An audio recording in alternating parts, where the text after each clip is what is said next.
Hello! What's up, everybody? Welcome to another edition of Late Nights with Mark. It's been a little while since we've done this, so this was kind of on the fly, so it felt right. I want to apologize for the last time. I think that felt a little forced. Tonight, this feels good, because I have a lot of stuff to talk about. How about the NBA draft and just the craziness that is the NBA today? It's awesome, isn't it? But it was a great draft. Excuse me. Clean up a little bit. Sorry, I ate a cookie. I know it's bad. I shouldn't do that stuff late at night. But number one, Cleveland Cavaliers took Andrew Wiggins. The Cavaliers, the most moribund franchise in the league, just can't stand the fact that they got the number one pick. But they picked Wiggins. Wiggins is gonna be a good, solid pick. Obviously, the dude is, supremely athletic. He reminds me of kind of like a Paul George, Rudy Gay type. I don't see LeBron or Durant or Kobe like that in Wiggins, but who knows? Time will tell with these guys. Number two, Jabari Parker went to Milwaukee. Is this recording?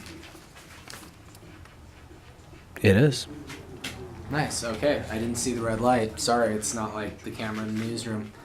Different things. But yes, number two, Jabari Parker went to Milwaukee. Think he's a great, solid pick. Like they said, he compares more to like a Carmelo type. Definitely a scorer shooter.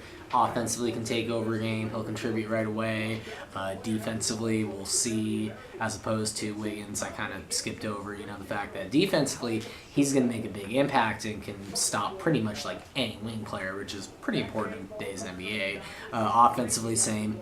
We'll see. He's going to be, a beast in transition. And if, the new coaching staff, I guess it's David Blatt, the Euro guy, or I guess he's an American guy who's coached over in Europe. He went to Princeton.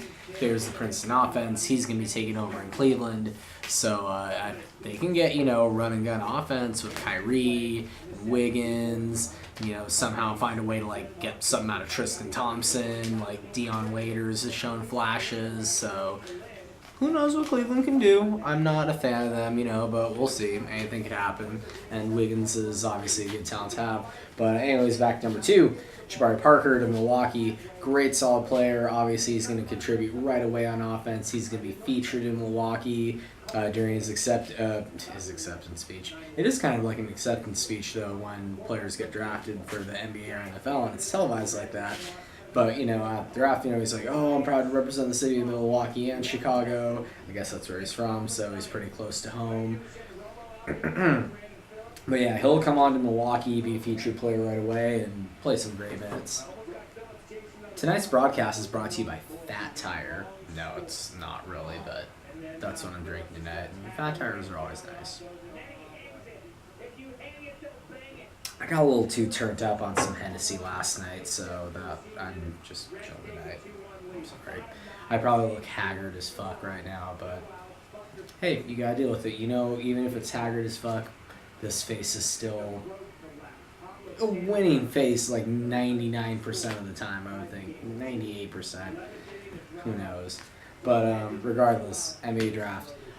Number three ended up being Joel Embiid to the 76ers, so they're going to take away all of next year, too. This is a very interesting NBA experiment, and just the total teardown and rebuild from the ground up.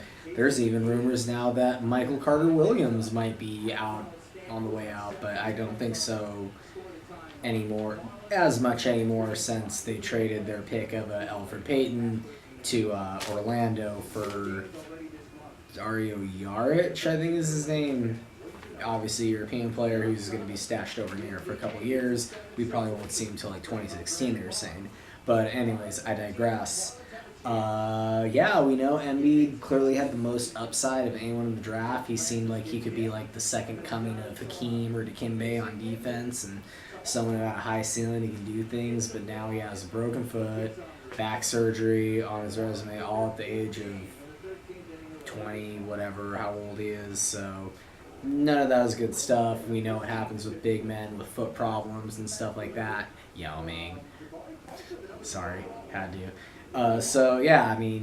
It'll be interesting to see what happens with Philly. It's just, I feel bad for that fan base. It's a tough pill to swallow that your team's just going to be horrible for another year. So take solace, Lakers fans. we're not nearly as bad as the Sixers are. Number 4 ended up being Aaron Gordon to Orlando. That was a big surprise of the draft. You know, the dude is pretty much like a Blake Griffin-esque type player, super athletic.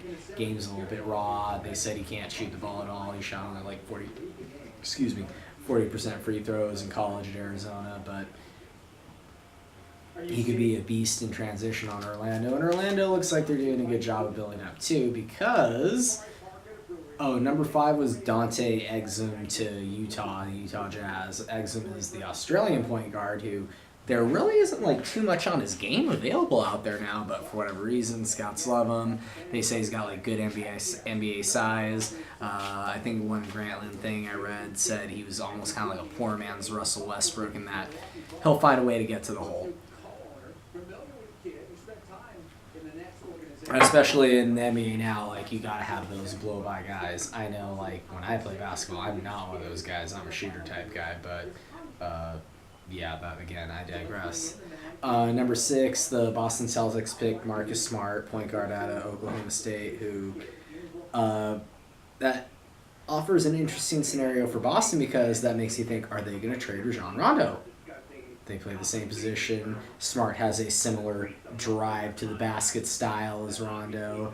So, yeah, it seems to pose some interesting questions for Boston because they're obviously also doing the just complete rebuild from the bottom up. So we'll see how they do next year and what their team looks like. They seem to be a favorite to get Kevin Love, but I don't know. We'll see. Number 7, the Lakers got Julius Randle from Kentucky, which I'm really, really happy about. I think that's a great pick. It's amazing that the guy fell to the Lakers.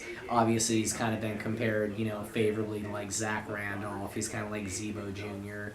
Probably doesn't have Randolph's outside touch, because Randolph can hit from all over on the court in the mid-range at least. But, he's, athletic, he'll go for it, tough-minded defensively, aggressive guy. He can score on the block. He's a proven scorer. Will give the Lakers some nice defense up front with his length and aggressiveness. So really, really like the pick for the Lakers. He's a guy who can come on board and contribute right away. And when I look at the Lakers for next year, we got Kobe still. Say, Powell comes back. You got Powell and Randle in the front court. I think it's a very nice 1-2 punch because they can both do some things like inside out and can be a little bit interchangeable. Obviously, no one can really replicate Powell's skills, but Randle, he's versatile too. You'll have Kobe out on the wing doing his thing. Hopefully we bring back like the Jody Meeks, like a Nick Young, Jordan Farmar. Steve Nash will be on the team. If he's healthy, he can play. We'll see. Who knows what's going to happen there, but at least I can see some things working there with that team. We'll see. But who was next? It was Nick Stauskas to Sacramento, white guy from Michigan. 9 ended up being Zach LaVine from UCLA, and he went to Minnesota, and he didn't have a good reaction. He didn't look like he was happy. In fact, he mouthed. Yeah, you saw what I said on the it could be seen mouthing that on the camera. So yeah, the draft was interesting. Like I said, the Sixers ended up picking Elfrid Payton, who was, I think, University of Louisiana Lafayette, and they traded his rights to Orlando. So, like I said, Orlando looks like a good team with some nice young assets with Aaron Gordon and Oladipo, and now Elfrid Payton. They're going to be really able to push the ball. They might be better defensively. They'll still have Jameer Nelson in there, maybe, a couple other guys, So I think Orlando's doing a nice job of their rebuilding project there because saying they've needed a few years since the Dwight era there. I'm trying to think who else am I leaving out or anything. That was like a major pick or something that made a lot of sense. But, it appears the draft was a lot of fun. A lot of good stuff went on. Yeah, those are kind of like some of the more important picks. I think the last time I made a video, you guys know we went to Clayton Kershaw's no-hitter. Are you kidding me?